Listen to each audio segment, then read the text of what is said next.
तो आइए जानते हैं मीज़ोलिथिक एज के बारे में। मीज़ोलिथिक एज मतलब मिडिल स्टोन एज। मीज़ोलिथिक वर्ड जो है वो दो ग्रीक वर्ड से बन के आया है। जो फर्स्ट वर्ड है ग्रीक का वो है mesos, it means middle, and second is lithos, it means stone. ठीक है, तो मीज़ोलिथिक एज को मिडिल स्टोन एज भी कहा जाता है। जो मिडिल स्टोन एज है यानी मीज़ोलिथिक एज है, ये एक्सटेंड कहाँ से कहाँ तक करता है, 10,000 BC से लेके 8,000 BC तक ये इस पीरियड को कहते हैं। ठीक है, ये एक्सटेंड करता है और ये जो पीरियड है ये ट्रांजिशन शो करता है, ट्रांजिशन को मार्क करता है। ट्रांजिशन मीन्स बदलाव। बदलाव कैसा? Subsistence to animal husbandry.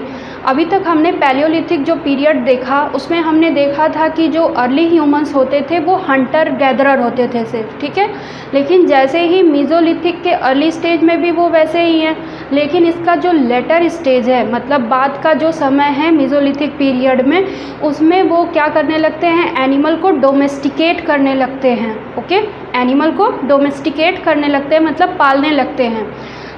Dog हो गया, सिप, गोट, ये सब एनिमल को वो डोमेस्टिकेट करते हैं। फर्स्ट जो डोमेस्टिकेशन एनिमल है जिसे अर्ली ह्यूमंस ने पाला था वो सबसे पहला एनिमल वाइल्ड डॉग था।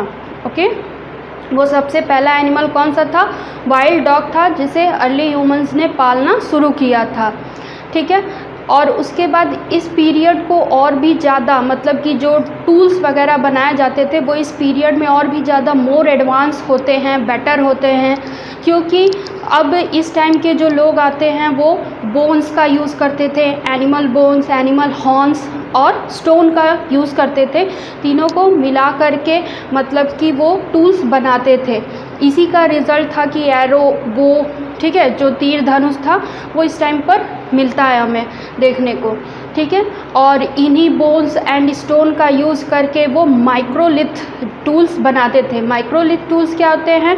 वो छोटे स्मॉलर टूल होते हैं। ठीक है, स्मॉलर होते हैं, शार्पर होते हैं और रिफाइंड टूल्स होते हैं, उन्हें माइक्रोलिथ टूल्स कहा जाता है। माइक्रोलिथ टूल्स का एग्जाम्पल क्या है?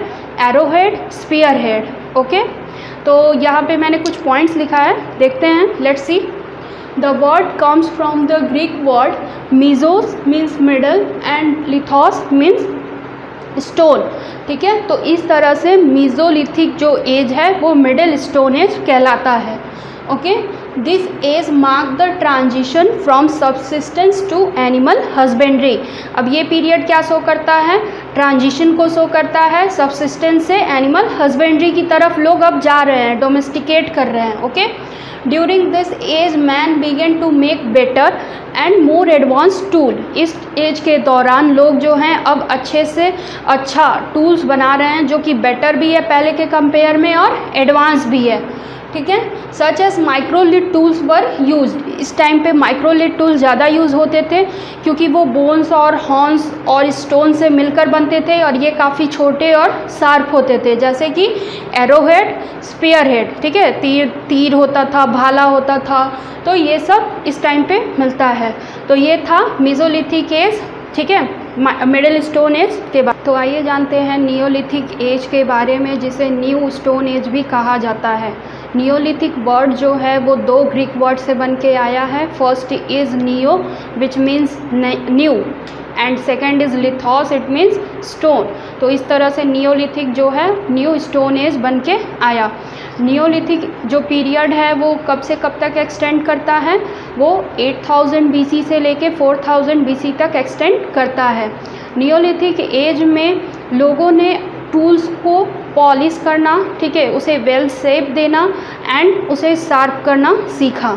इस पीरियड में लोगों ने क्या किया, जो नियोलिथिक टूल्स हैं, नियोलिथिक टाइम के जो टूल्स होते थे वो बहुत ही पॉलिश्ड होते थे। ठीक है, फाइन पॉलिश किया जाता था उसे और वेल शार्प भी किया जाता था, क्योंकि इससे कई सारे ऐसे टूल्स बनते थे जिसका यूज़ ये फार्मिंग में करते थे, पेड़ को काटने के लिए करते थे। अभी तक हमने देखा कि जो मीज़ोलिथिक एज था इनमें ये एनिमल हस्बेंड्री की तरफ बढ़ते हैं, लेकिन नियोलिथिक एज के आने के बाद इन्होंने क्या किया, फार्मिंग स्टार्ट की। ठीक है, जो हैंड एक्स था वो एक कॉमन टूल था जिसका यूज़ किया जाता था farming soil digging, soil tilling के लिए। सॉयल टिलिंग मतलब मिट्टी को ढीला करना, ठीक है, उसे ढीला करना और उसे एग्रीकल्चर के फार्मिंग के लिए सूटेबल बनाना। तो इसके लिए वो हैंड एक्स का यूज़ करते थे। इसके अलावा इन्होंने फार्मिंग की, बहुत ही कम प्लेस में फार्मिंग करते थे, जैसे कि नैरो रेंजिंग, प्लांट को कट किया, क्योंकि उस टाइम पे फॉरेस्ट होते थे, तो प्लांट को कट किया एक्स से और उसके बाद वहाँ पे इन्होंने फार्मिंग की। लेकिन फिर भी अब जब ये फार्मिंग करते हैं तो अपने क्रॉप्स की देखभाल करने के लिए ये क्या करते हैं, धीरे धीरे सेटल होना स्टार्ट करते हैं।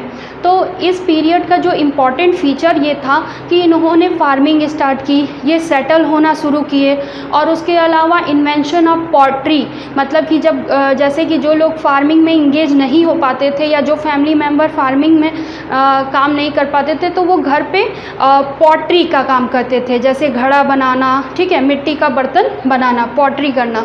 तो वो पॉटरी का काम करना स्टार्ट किए। तो ये भी इसका इम्पॉर्टेंट फीचर्स था।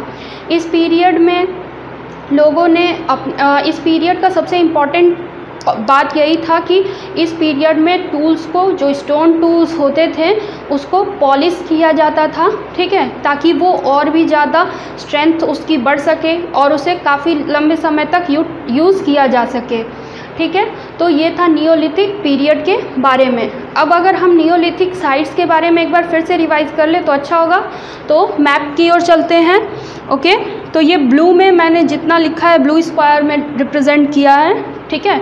तो ये सारे नियोलिथिक साइट्स थे, जैसे हालौर, पय्यमपल्ली, ठीक है, फिर महागारा, कोल्डिहवा, चिरंद, दाउजली हार्डिंग, बुरजाहोम एंड मेहरगढ़, ये सारे नियोलिथिक साइट्स थे, ठीक। ये हमारे कंट्री के किस किस पार्ट की तरफ है ये भी आप ध्यान में रखिएगा, क्योंकि मैप बेस्ड क्वेश्चन आ सकते हैं इस पर। ओके, अब हम कुछ पॉइंट्स लिखे हैं मैंने, इसकी ओर चलते हैं।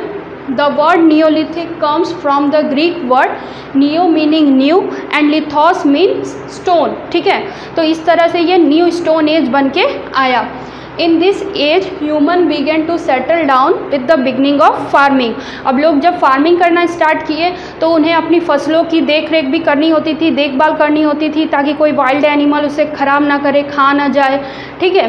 तो उस क्रॉप की देखभाल करने के लिए इन्होंने धीरे धीरे क्या किया, सेटल होना स्टार्ट किया, ठीक है। सेटल मतलब एक ग्रुप में रहना, एक जगह पर लंबे समय तक इन्होंने स्टार्ट किया। Okay, the stone tools of this period were well shaped and polished. इस पीरियड के जो स्टोन टूल्स होते हैं वो वेल शेप्ड होते हैं, वेल शार्प्ड होते हैं एंड पॉलिश्ड होते हैं। तो ये था नियोलिथिक एज यानी न्यू स्टोन एज पीरियड के बारे में।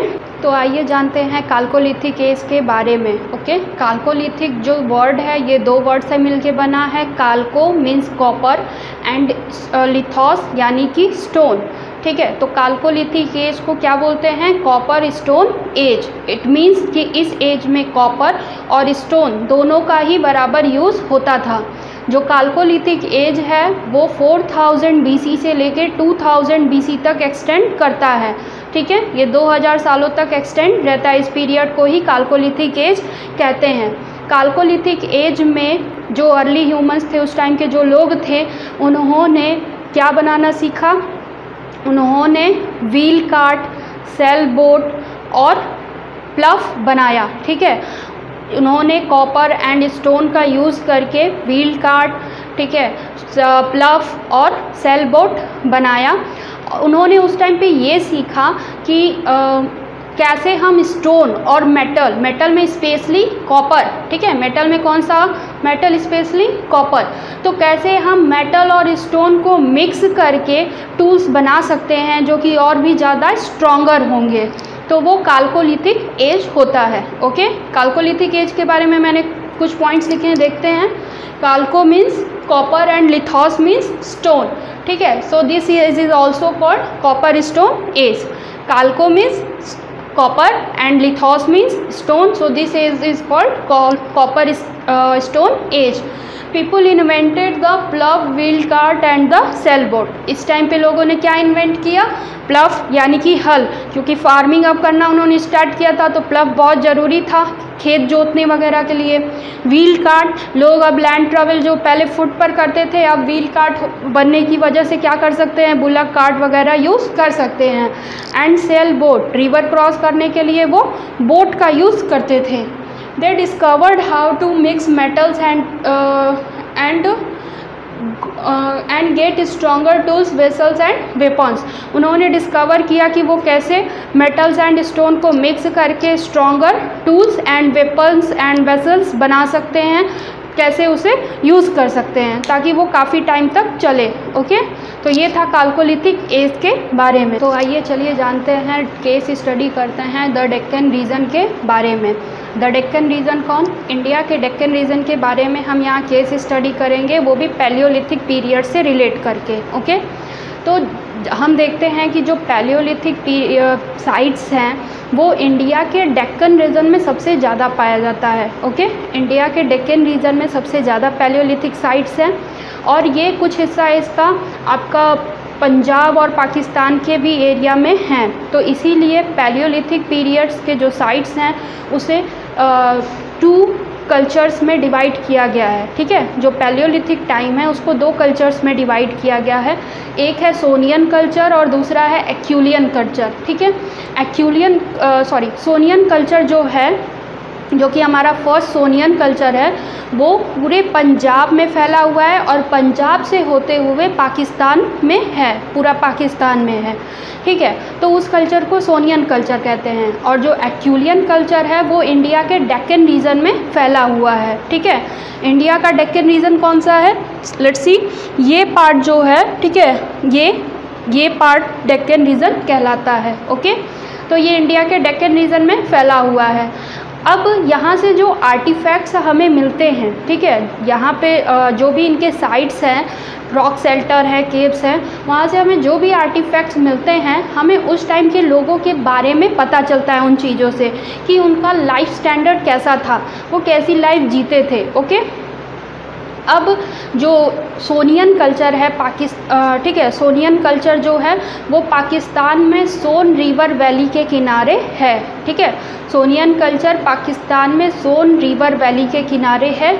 और यहाँ पर जो टूल्स हमें मिलते हैं, मतलब अर्ली फेज़ में जो टूल्स यहाँ पे यूज़ किए जाते थे वो कौन कौन से थे? हैंड एक्स थे। ठीक है, हैंड एक्स, फिर चॉपर, क्रूड क्लेवर, और जो लेटर फेज़ में जो टूल्स यूज़ किए गए थे वो फ्लिंट टूल्स थे जो कि ज़्यादातर शार्पर थे। ठीक है, और रिफाइंड टूल्स थे। ठीक, तो यहाँ पे जो भी चीज़ें मिलती हैं, टूल्स वगैरह, इन सब से हम ये देखते हैं कि उस टाइम की लिविंग कंडीशन कैसी थी लोगों की, वो हमें पता चलती है। ठीक है, एक्यूलियन कल्चर के कुछ साइट्स के बारे में हम जानेंगे, जैसे कि कुछ एग्जांपल्स मैं लेती हूँ। भीमबेटका है, हंसगी है, कुरनुल केव्स है, यदुरवादी है, डिडवाना है, इसामपुर है।